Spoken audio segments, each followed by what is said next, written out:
ప్రేమావేశంతో వరోధిని ప్రవరుణ్ణి కౌగలించుకోబోతుంది.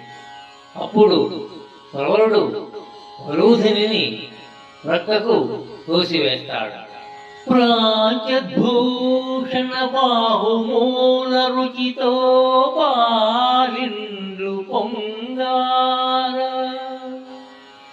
ప్రాంచద్భూషణ బాహుమూల రుచితో పాలిండ్లు పొంగార.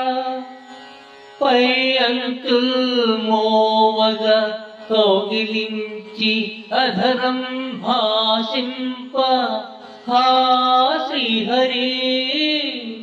అంచుం బ్రాహ్మణుడు ఓరమోమిడి తదీయాంశద్వయం వంటి పొమ్మంచుంద్రోచే తలంచునే. సతులమాయల్ ధీర చిత్తంబులం తలంచునే.